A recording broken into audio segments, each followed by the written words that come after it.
You're listening to DraftKings Network.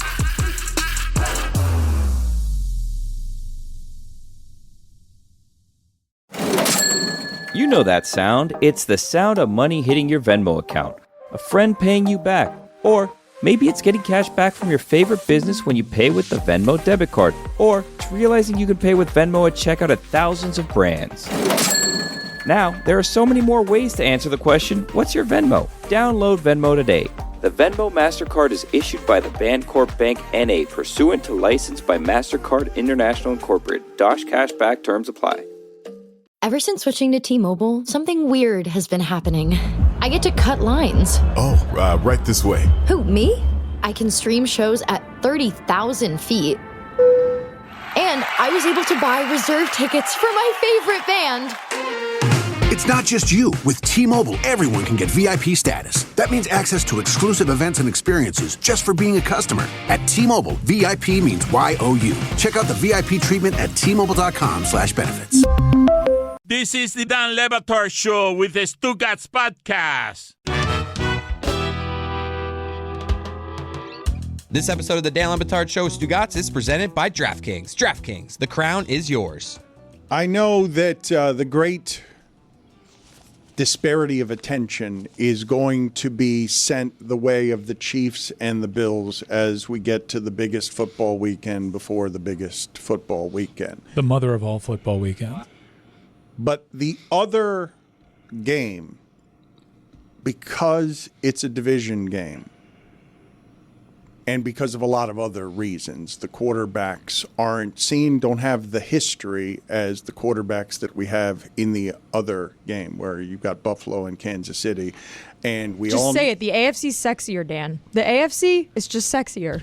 It is sexier, but beyond that, I would ask you, what do I have to do with a quarterback to make Washington's story not feel like it's finishing a distant fourth place to these three other teams we're talking about? Because a rookie quarterback winning 2 road playoff games. Eli Manning cemented his Hall of Fame credentials by doing this through 2 postseasons. I don't think Eli Manning won another postseason game other than all the games he won on the road, the 2 years he won the championship. But Jayden Daniels is now, as a figure, someone who's probably just going to get better from here, probably just going to get physically bigger like Lamar Jackson from here, because he's listed at 210 pounds, and I don't know a lot of quarterbacks right now that are going at listed for 215 pounds. So when I say Jayden Daniels is going to grow as a quarterback, what do I have to make the rookie quarterback for you guys to believe in the idea of, yes, I've already seen what Josh Allen and Patrick Mahomes can do, and I'm looking forward to seeing more of it, but I haven't seen the ceiling on what this is. This is just getting started, and it has a chance to go into the most hostile place with a player at that position who seems to show no fear of going in to hostile places. Like the mastery that you're getting from Jayden Daniels at the position as a rookie. Greg, you're an authority on football, how hard it is to play as a columnist for a long time in the Miami Herald. I said before, Jayden Daniels is the best rookie quarterback since Dan Marino. Can you put into context what we're watching right now? A player who doesn't make mistakes when you're supposed to learn your way into the game by failing all over the place before you get to a level where we're watching something that you're taking out teams on the road. Right. No, I agree with you that he's the best, most impressive rookie quarterback of this generation for sure. On the other hand, he's a pretty big underdog in this NFC title game. He will be an underdog if he makes it to the Super Bowl. So I don't think we want to crown him yet. You know, C.J. Stroud had a pretty damn good rookie season and then sort of had the sophomore slump. I think for Jayden Daniels to really reach the level you're talking about, he has to avoid the sophomore slump and really do it again next year. But they've had an extraordinary offense. Their defense isn't that outstanding. I don't even think Terry McLaurin had a great year, but I don't think he has an elite receiver like some teams. No, Scary Terry's great. I mean, I love Scary Terry. He's a great player. He's had a great season. He's had a great season because the quarterback's finally there. He's had a couple of great seasons without good quarterbacks. Okay. He is better at contested catches than anyone in the league. That's empirical. Damn good player. I don't think you can dismiss that. Can I clarify? So he needs to, Jayden Daniels, do it in the playoffs next year while still in the playoffs this year. That's correct. Yes. That's right. Yes. If you're talking about, you already have him in the Hall of Fame. He's had a great rookie season. He has terrific potential, but we've also seen quarterbacks across time, really, really impress us and wow us, and then sort of peter out a little bit. I'm just saying, let's not send him to Canton just yet. Right? Please put it on the poll, please. Does Jayden Daniels have to have a better year next year this year? Have a better year next year this year? Well, let's frame this historically, because Greg said some of these quarterbacks tend to flame out. This has actually happened quite a bit. It's a fairly new phenomenon, but rookie quarterbacks making the championship game has happened five times previously. Most recently, Brock Purdy as a Mr. Irrelevant. It's kind of crazy that we forgot about that one already. In terms of rookie quarterbacks to win 2 road playoff games, Mark Sanchez did that. He got to this point, to the mixed bag POV. Joe Flacco, in his rookie season, made it to the AFC Championship game. Ben Roethlisberger made it to the AFC Championship game his rookie season, and so did Sean King for the Tampa Bay Bucks. He was the first to do that. So, bit of a mixed bag there. None of those rookie quarterbacks ended up going to the Super Bowl. Jayden Daniels would be the first one. And if you look at the list that I provided, none of those quarterbacks were the singular reason their teams found themselves in that spot. They were pretty loaded teams. Most of these built on their defenses. Jayden Daniels, I think we can reach consensus, is the reason the Washington Commanders are in this spot. If he makes it to the Super Bowl and is the first rookie quarterback to do that, we are in all-time territory. That is the greatest rookie season, I think, when you not only take into account individual accomplishments, but team, that's whole new ground that we're breaking. That's the reason that I'm finding this being in the shadows to be interesting, because we're about to have a leap in stardom if he wins one more game. Like, I understand that football people know who this is. And I understand that all of us who are even casuals were like, yeah, Washington wasn't that good with those skill guys, and now they win games late, and he's unflappable, and he's just giving off this to his locker room, to his city, and to a loser. He's giving off this, I got this, in a way that's impossibly cool. I remember how Miami felt having Dan Marino, having the sensation that everyone's talking about.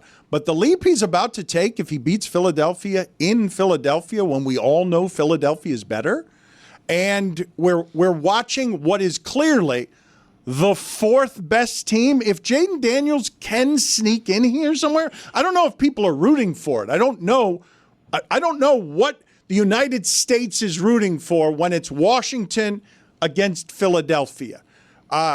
I know people this week got real prisoner of the moment, saying that this Barkley is the biggest Barkley in the history of Philadelphia around this show, that Saquon is bigger than Charles. But Jayden Daniels has a chance to do something uncommonly memorable here. If you're talking about what America wants, I've been thinking this week, this may be a very difficult weekend for all of the haters, because you have 2 very long-suffering sports franchises that if you're not a fan of one of those, you feel petty and spiteful. Like, you don't want one of them to win before you do, right? Like, oh my God, I can't believe the Commanders are about to win a Super Bowl and my team is blah, blah, blah, the Steelers. But then you have the Chiefs, who obviously, they win all the time. That's not interesting either. And then you have the Eagles, who I think are one of the more universally hated teams. Not my opinion, just what your typical hater would think. Are the Bills America's team? Who's the lovable team in this? I guess most people would root for the Commanders or the Bills, being first time in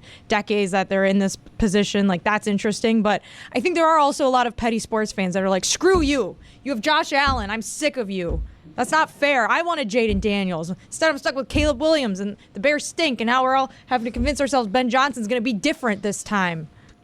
Do you guys think that what might happen... That's what someone else would think. ...to you would happen what happened to me during Lions and Washington, where I'm watching the game, and I think going into the game, I'm rooting for Detroit. Of course I'm rooting for Detroit. Holy shit, I'm rooting for Washington. Like, it starts happening, and I'm like, that changed on me while it was happening.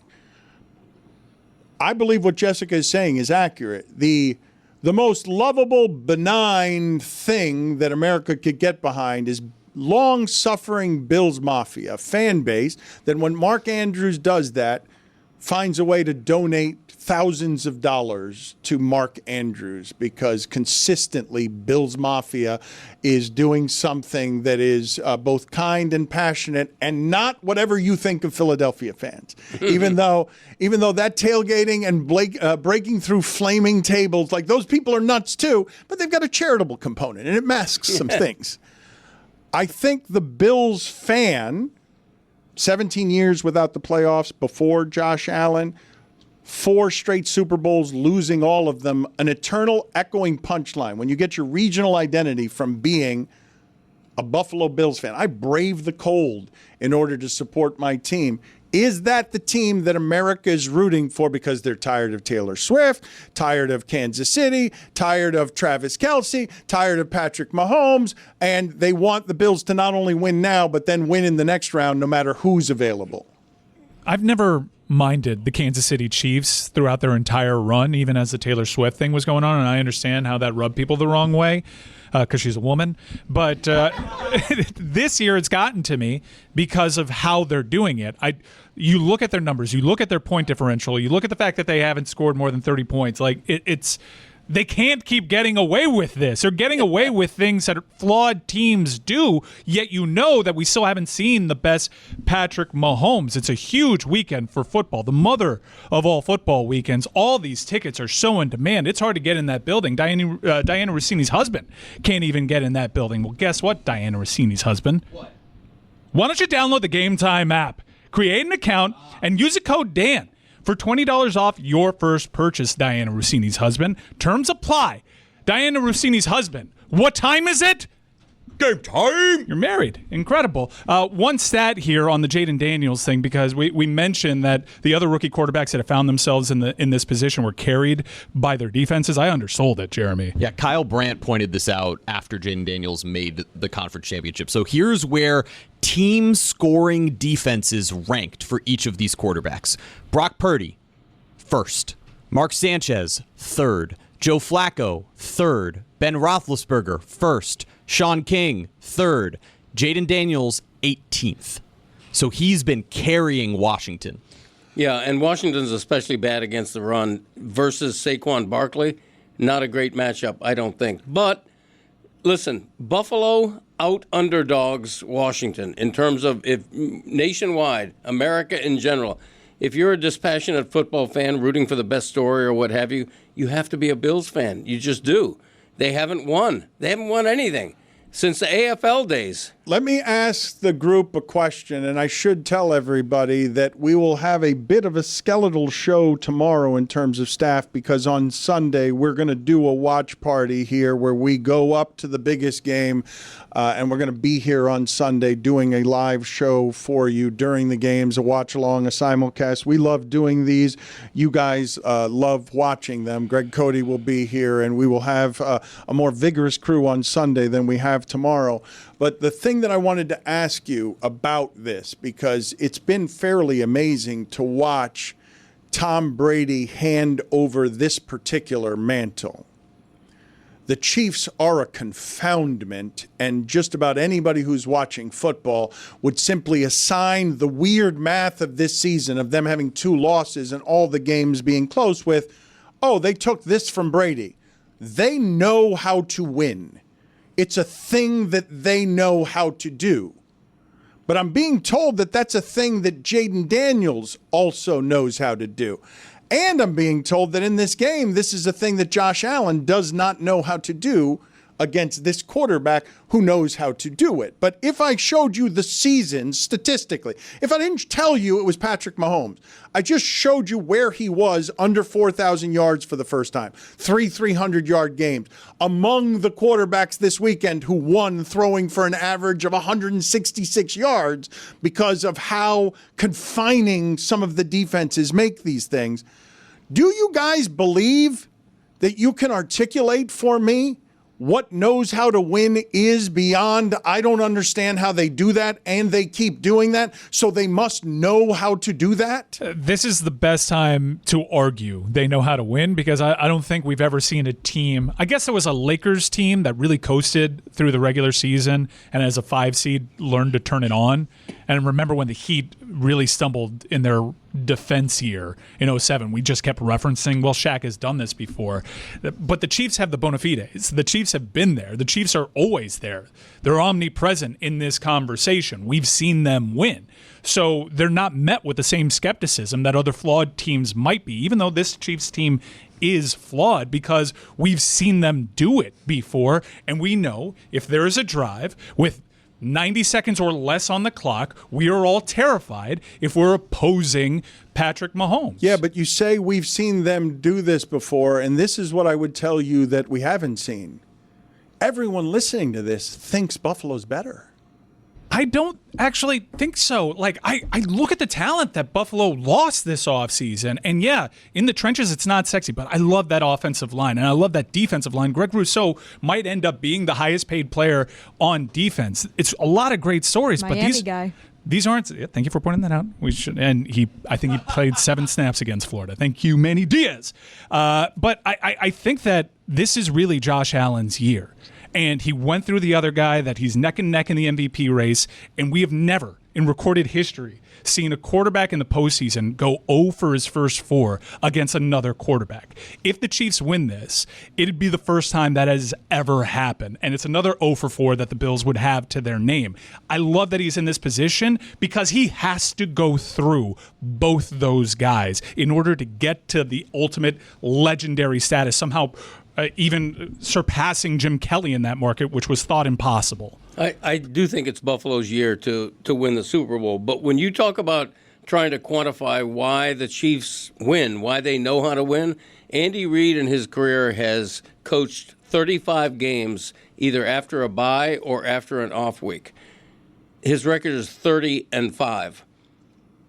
To me, if you have a coach that with added, not just added rest, but added preparation time, has that kind of a record, pretty big sample size, that's a lot of it. But hold on a second. They weren't off last week. You're talking about because they have an extra day of rest, or like because they weren't off last week? Kansas City's not having extra preparation. They played last week. I'm talking about in his career, he is 30-5 after a bye week or after a week of rest, which the Super Bowl is after a week of rest. Okay, but we're talking about this game. And when I say that Buffalo is better, Mike, give me all the times Kansas City is a 1.5-point favorite at home in a playoff game with Patrick Mahomes. What was the spread in that Patriots game when the Patriots went in there and had what was, I thought, their most impressive victory of the entire Belichick era, because they were not as good as that Kansas City team, and they had the perfect game plan to just hold the ball all game, and they beat that Kansas City team in Kansas City. But Buffalo being only a 1.5-point dog on the road says that the money says Buffalo's better.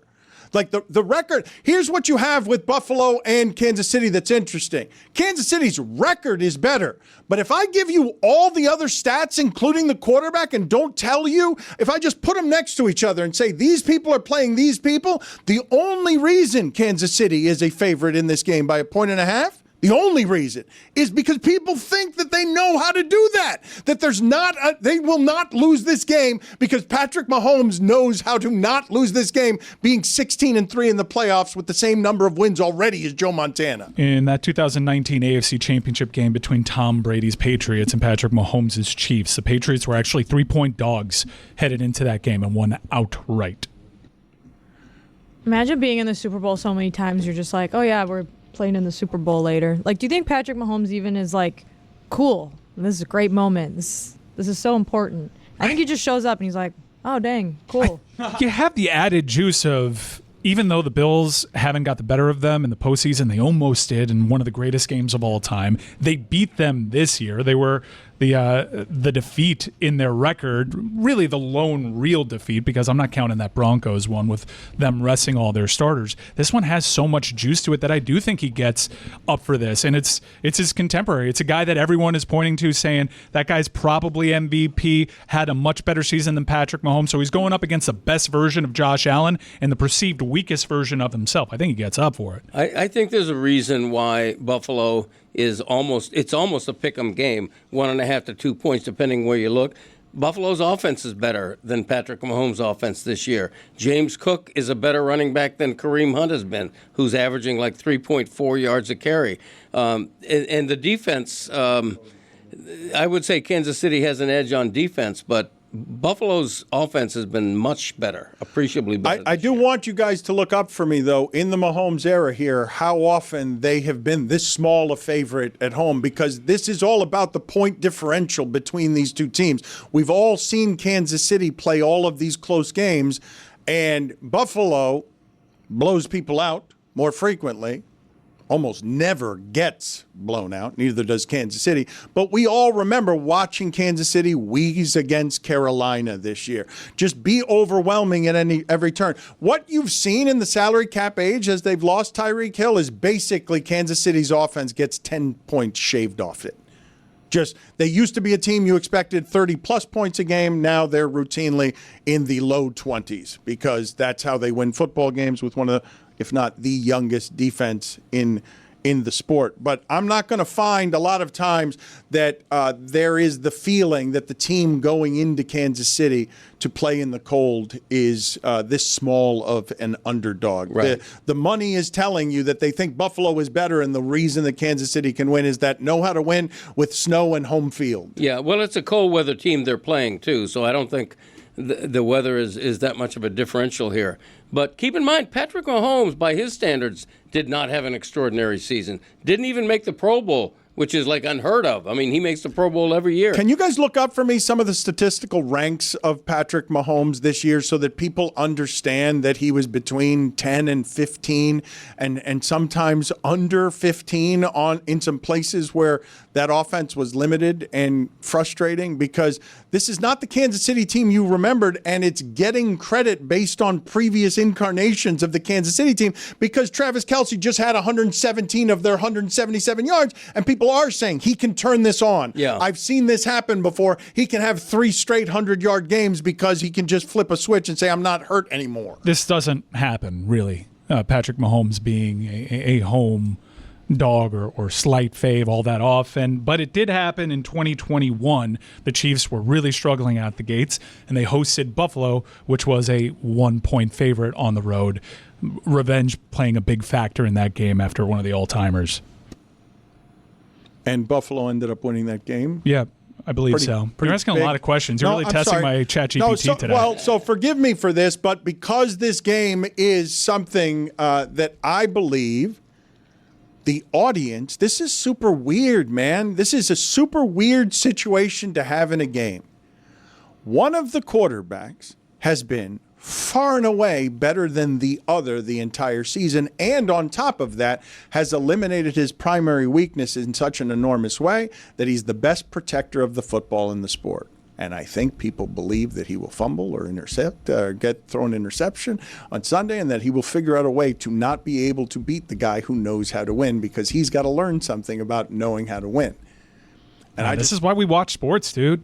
This is legacy-making stuff on the line. It's why I wanted the path of Lamar versus Josh Allen, because you would have that no matter what going into the AFC Championship game, provided that they handled their business against Houston, and thank goodness that they did, because this is the drama that'll draw everybody in. They've had such marquee games that have been so highly rated that casual, tangential fans, girlfriends or boyfriends of people that follow this sport avidly know this storyline going into it, and they know all the baggage that is attached to the Buffalo Bills. Ahead of this game, the smallest spread that the Chiefs had in a home playoff game was against the Bengals in the AFC Championship game. That was 1.5. Josh Allen is the MVP favorite against Patrick Mahomes, going for the first three-peat in history. epic final. I know we in the semifinal. I know we all thought Buffalo against Baltimore was as good as it gets, but this is just a dramatic final. It dwarfs the, Jayden Daniels aside, it dwarfs the NFC final. Yeah, it is funny because if you look at the championship odds, the Eagles are actually favored to win the championship. Now, a lot of that has to do with their path going to it, and this is essentially a pick-'em game, so it's really hard to handicap a certain team going through this game and then winning the additional game. But whoever wins this game will indeed be favored in the Super Bowl. I was just handed a stat. Patrick Mahomes has been a 2-point favorite or less 6 times in the playoffs. He's 6-0. Of course. Would you drive an Oldsmobile Orsilac at Le Batard show? Wait, wouldn't that run counter to the Bengals stat that we just read off, though? Because he did lose that game to the Bengals. And if that was just didn't. The Bengals beat them in the AFC Bengals, Championship. I had that. I could be wrong. I thought that was a The Bengals made it to that Super Bowl. 23-20 victory for the Chiefs. I know I saw the Rams play the Bengals. I wrote a musical about That's true. Just know if I was wrong, it was handed to me on a paper. Okay, very good. Al Golden was coaching in that game. I'm gonna miss him how about so this? much. We haven't talked about this. Al Golden has refurbished himself. Al Golden is now a professional coach.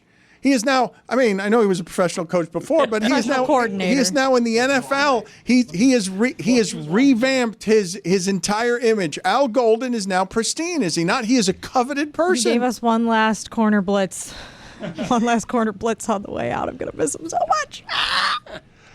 We have Rose has gotten into position. It has been very disappointing that we have said that we are going to support Pat Riley here, and we are going to build a statue to Pat Riley that stands over the Miami Heat's arena. And it's been embarrassing to me as somebody who's the founder of Meadowlark Media and feels like we should have pride and class in the things we do. It's been embarrassing to see that inflatable.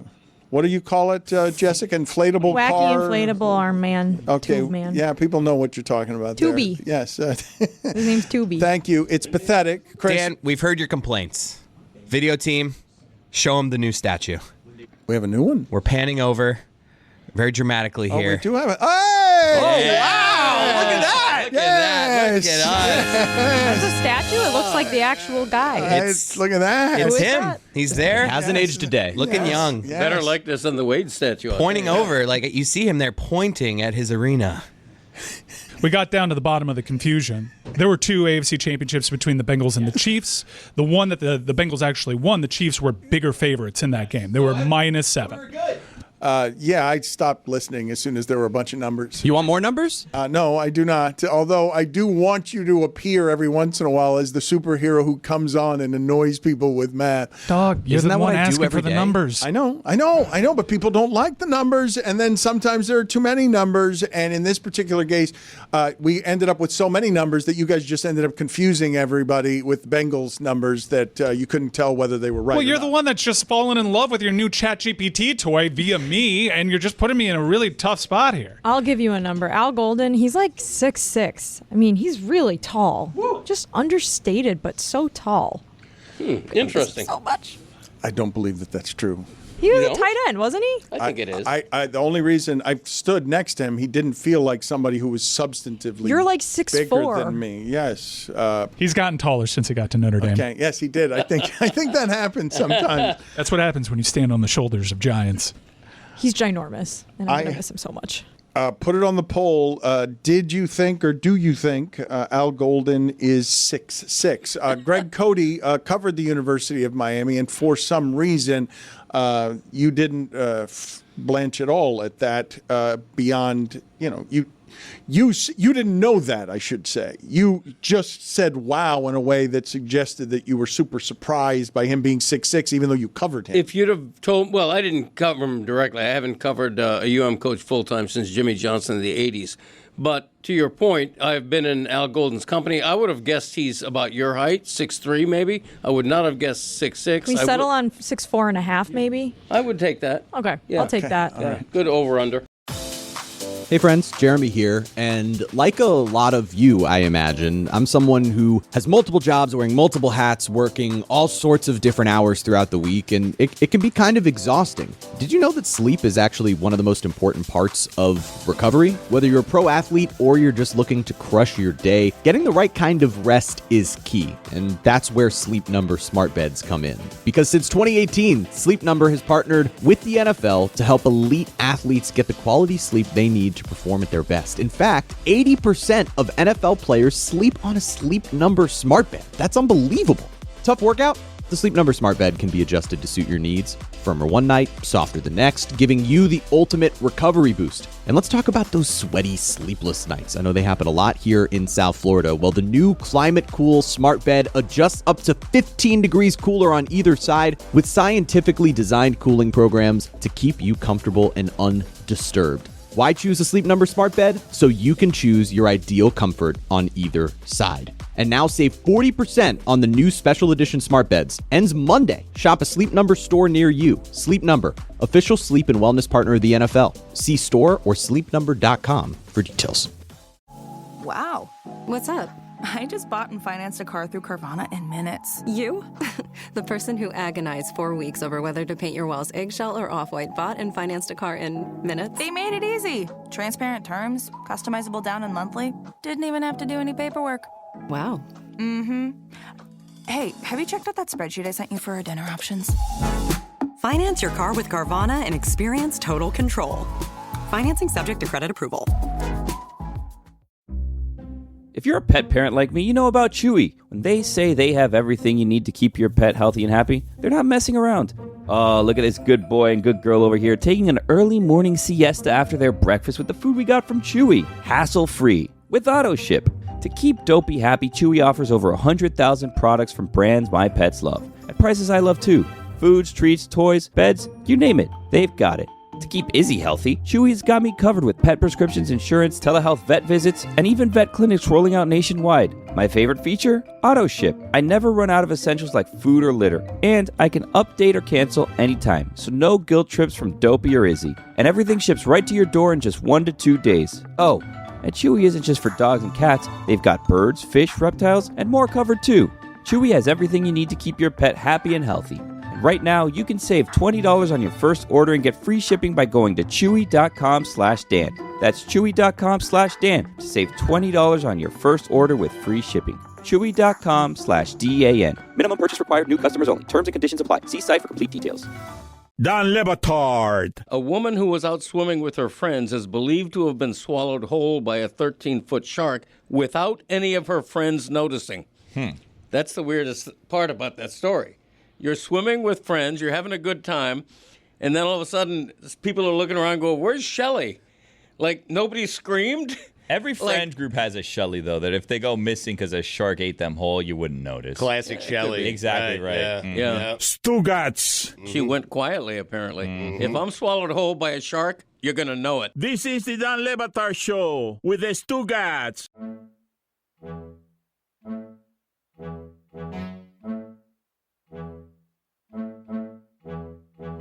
We have with us what can be empirically called our most popular guest. I think that people here on the show listening to it will be surprised to learn that this is our most popular guest. But he is, without a doubt, the world's foremost public authority on UFOs. It is a field that is going mainstream. It is getting more transparency from Washington. He's got a new 3-part docuseries called UFO Revolution, which you can stream for free on Tubi. And before I get to all of the things going on in this world, Jeremy, thank you for joining us, Jeremy Corbell. Again, always appreciate your time. Before I get to what it is that you're chronicling these days most urgently, can you please tell me the starting point on how this became such an obvious lane for you to traffic in as a very smart business model? Because people are unusually fascinated by your expertise. First of all, hey guys, nice to be here again. I hope everybody kind of has seen what the last year has given us with this topic. To answer your question, first of all, there is no authority on UFOs. That's the problem. There is no expert. We don't have all the information. That's become very clear. That's become very clear for decades. So people are trying to catch up, including myself. Now, the way you worded that, a lane for me, it was accidental, man. This isn't a business model. This is something that I'm passionate about. I got interested in this because through George Knapp, who's a great reporter, I realized we're being lied to. And I'm like, what's this big lie about? Why does it really matter? If people are seeing UFOs, they've been reporting it, our military's reporting it, our militaries are filming it, your government is telling you now that UFOs are real, that they're a craft of unknown origin, that are unidentified, that outpace, outmaneuver, and outperform our greatest weaponry, then why is this a big secret? We need to talk about this to get to ground truth on what UFOs are, which nobody has a great explanation for. Mike Ryan has seen this documentary, UFO Revolution. I am told that we have a clip here to toss to because, again, people are unusually fascinated by this subject matter and more relevantly, unusually fascinated by recent developments that make this a more fertile time to actually believe with proof some of the things we're seeing and hearing. So let's play a clip from UFO Revolution. What extent will the US government go to plug leaks?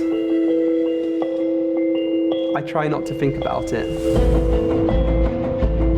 Best thing you could do perhaps is to get your name out there, become as famous and bulletproof as you can, because if they come after you relating to UFO, that's an acknowledgement that it's real. Access Hollywood starts right now.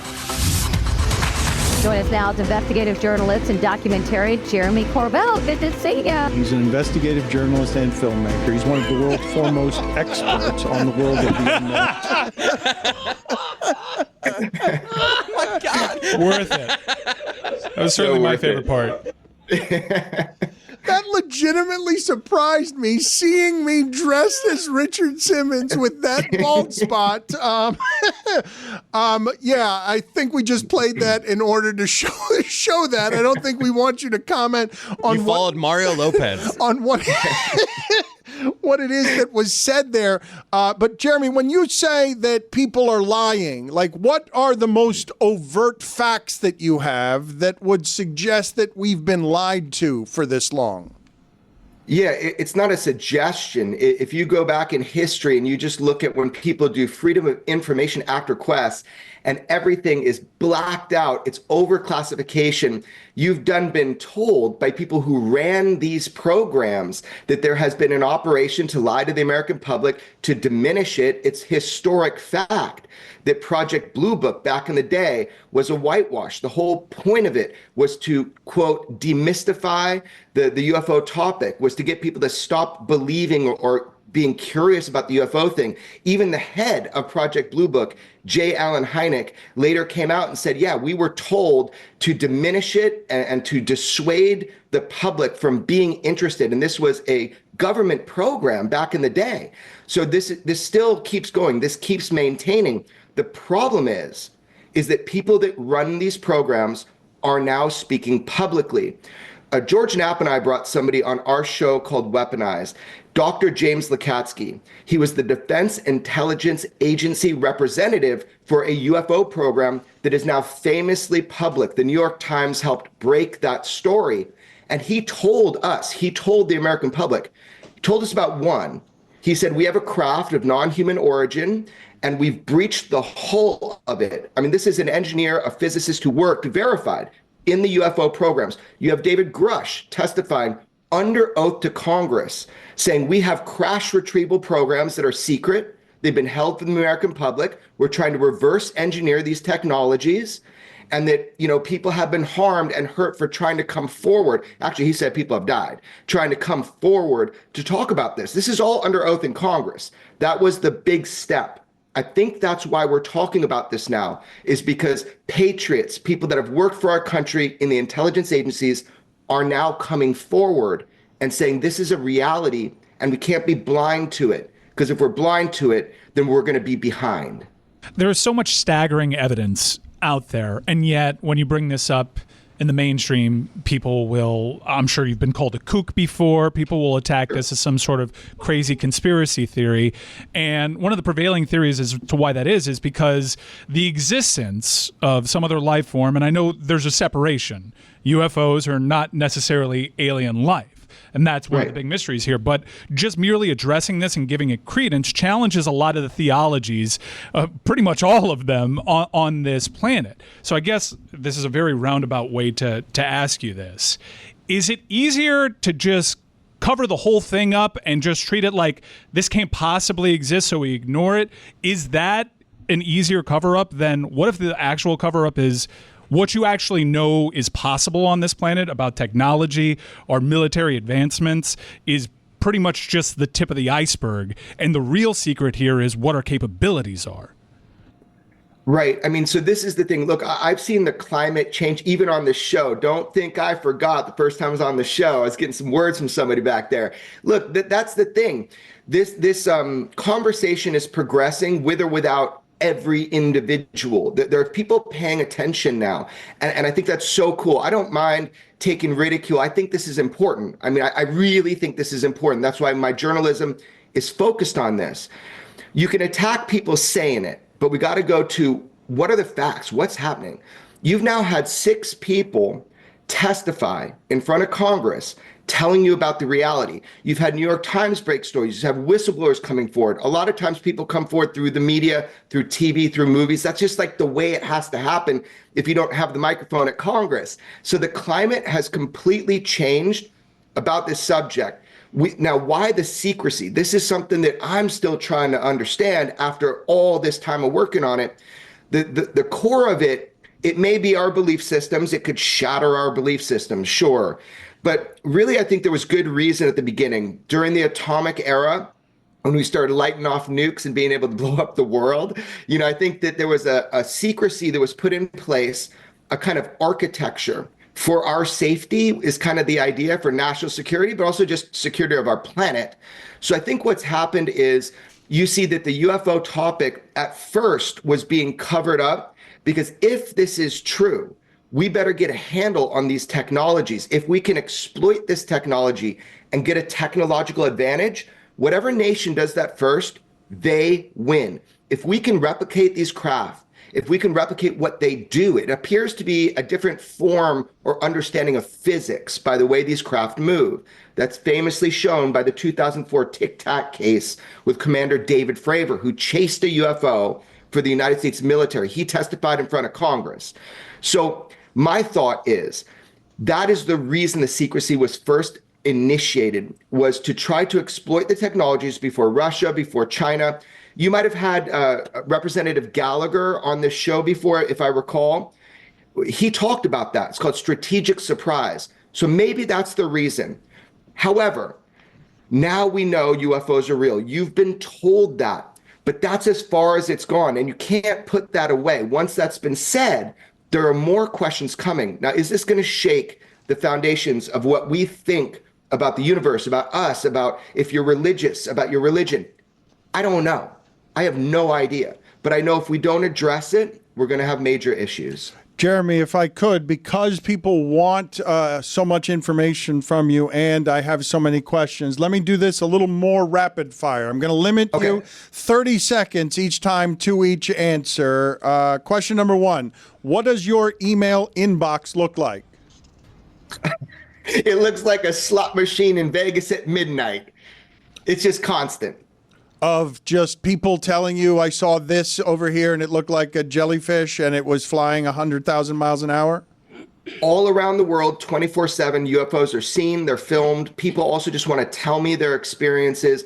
People you wouldn't imagine, they say, this is not for public, this is for you to know as a data point in your research. It's incredible the amount of people that hit me up every day. You must be sitting on a lot of leaks. What's your process to confirm?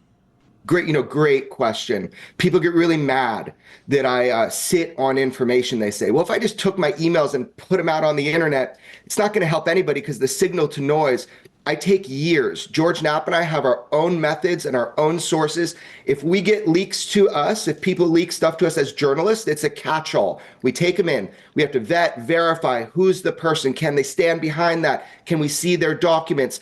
Is the video worthy of putting out to the public?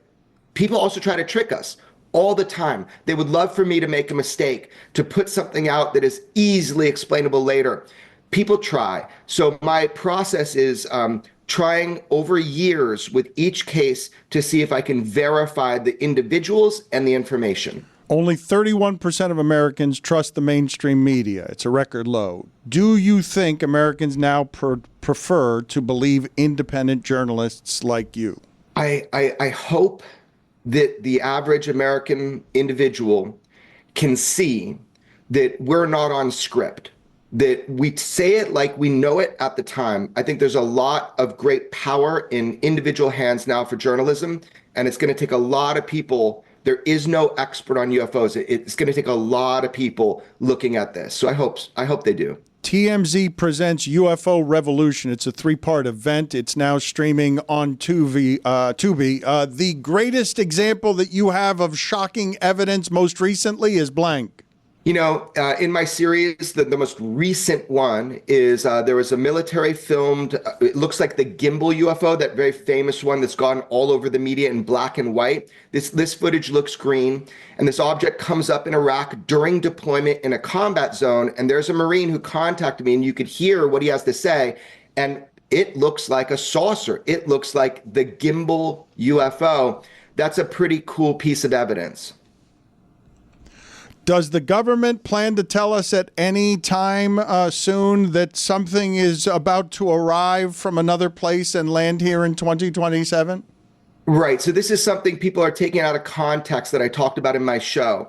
I am not saying that. I am saying I believe that to be a lie. And the reason why I put that in the show, and people clip it to make it sound like I'm saying that, I'm saying I believe it to be a lie. And the reason I'm saying that is because there's like a whisper campaign within journalists and within our community. We've all heard it, that this is all preparation of the battlefield and there's some craft coming. I don't buy that for a second. I know the origin of it. I've tried to run it down. So I was trying to warn people of being told what I consider to be that lie. And look, if I'm wrong, we're all screwed. Not to turn this into a political discussion, but the current president has gone on podcasts and has been asked about aliens, and he's shown a genuine interest to declassify everything that there is out there. And he's certainly now dealing with big tech and a lot of billionaires that have gone into space. Are we now more likely than ever with this administration to get more clarity, more transparency around this stuff? Yeah, I mean, look, words are cheap. Everybody has said that they want to have more transparency on UFOs. Bill Clinton, he actually tried to get transparency on UFOs to the American public. I don't know who's controlling that information, but presidents before haven't been able to. Is it different this time? Well, I definitely know that some of the people that have been vocal about transparency on this are now in this administration. So I do hope. I don't think transparency on this is going to come from our government. I think it's going to come from civilians and journalists. Jeremy, I appreciate your time. We appreciate your perspective. Thank you for being on with us. I look forward to seeing this on Tubi. What you did to me there was unfair. It's a bit horrifying and delightful. Thank you. I appreciate it, Jeremy. Yeah, man, you did it to yourself. You wore the costume. Hey, guys, thanks so much. I'll see you next time. Thank you for covering this. Yes, sir. Thank you for your work. A lot of people really like him. I have an email I've been sent here that I find fairly shocking, and I just want to put it on all of you and see what you think. Reporting from Georgia, an emailer writes in, the people who cut the TSA line were Scott Van Pelt and Matthew Berry. Whoa. Can you confirm? That silence is damning. I mean, that's that report. Yeah. That is that report. That's interesting. I'm gonna see if I can find out right now whether FaceTime Scott Van Pelt right now. Would you like me to do that? Yeah. All right. This is talented, Mr. Rhoda. All right. Let's see if we do this. This is usually my move on Mystery Crate. This is going to be embarrassing. Hello, Kyle. People love that, by the way. They just love it. All right, I'm going to do it. Wait, take your shirt off, Dan. That's how you normally do this, right? I shouldn't do it. It is a fleshy-colored hoodie. Tell him that you're on. He's on air. I will tell him. We need to get to the bottom of this. Put the mic closer to the mic. So this is my UFO. We are not bound by FCC rules. I haven't called him in a long time. I'm hoping he doesn't answer. We're not live right now. I'm not even sure the FCC is around anymore. Partially illegal what we're doing. He'll answer. He loves you. I don't want him to answer right now. I don't want to put him in this position, but you guys put me in this How position. do you imagine SVP answers? Hey, Denny. What's up, man? Yes. Go. Okay, he did not answer. Go for Scott. But I want to accuse him of it publicly. Everyone, go ahead and accuse him of it publicly. Say it's being reported from Georgia via email. I did want to talk to Greg Cody about something that he was maintaining earlier that I thought to be a fairly shocking viewpoint, which is he came out and said that athletes need to do better about not getting robbed. Yeah. I wish we lived in a world where we didn't have to worry about burglars, but I think it's axiomatic that the richer you are, the more likely your home is to be targeted. And if I'm an athlete making 40, 50 million bucks a year and I hear about all this, guess what? I'm going to spend a couple of bucks, maybe get some on-site security, maybe build a big wrought iron fence. I'm going to do something to insulate my home from what seems to be a fairly systematic burglary ring. 6'2", 190, and my cars got broken into at my home. I'm not that big of a guy. Are we victim shaming? I think Al Golden's 6'3". I gave you 6'4.5". That's as low as I'm going to go. You show me a picture of him standing next to Kyle Hamilton, and he's an inch shorter. But he might be standing farther away from the camera. He's also listed 6'3" in his playing Why days. is it a debate how tall he is? Let's just look it up. I'm telling you. It's not available he's on a Google. Between tall 3 inches. guy, We've lost okay? information. And I'm beyond the free membership of ChatGPT now at this point. Yeah. I have to go to a paid model. I'm not quite ready to do that. Dad, how tall are you? I am 5'9". This is a new and unimproved Dan Le Batard show with the Stugotz. Gamble on by DraftKings. Yeah, sure thing. Hey, you sold that car yet? Yeah, sold it to Carvana. Oh, I thought you were selling to that guy. The guy who wanted to pay me in foreign currency, no interest, over 36 months? Yeah, no. Carvana gave me an offer in minutes, picked it up, and paid me on the spot. It was so convenient. Just like that. Yeah? No hassle. None. That is super convenient. Sell your car to Carvana and swap hassle for convenience. Pickup fees may apply. Hey, Jeremy. Yes, Mike? Have you ever had a fireside conversation during a football Sunday during the winter? Sure. We don't have a lot of fireplaces down here, but I've had the premise of it. I wish I could, but it's South Florida. When it gets down to the 60s, we're like, we're bundled up, but certainly no fireplaces. Still too warm for that. But we do have our football Sundays. And one thing that always makes football Sundays good, and I know you've had plenty of experience in your life with this, Miller time. Oh, yeah. Miller Lite makes the winter better. It makes football Sundays better. It makes even hanging out around you better. Thanks, Mike. That was kind. I appreciate that. You're my friend. When I have a Miller Lite in my hand, pretty much everybody is my friend because we are like-minded. Because we like beer that actually tastes like beer. Oh, and now, the new year, it's the perfect time to have a Miller time. Miller Lite is brewed for taste. People out there, I want you to listen to me. And Jeremy, you too. Because you know, it hits just different than other light beers. The original light beer since 1975, and still the very best one. Miller Lite. Great taste, 96 calories. Go to MillerLite.com/Dan to find delivery options near you. Or you can pick up some Miller Lite pretty much anywhere they sell beer. Tastes like Miller time. Celebrate responsibly. Miller Brewing Company, Milwaukee, Wisconsin. 96 calories and 3.2 carbs per 12 ounces.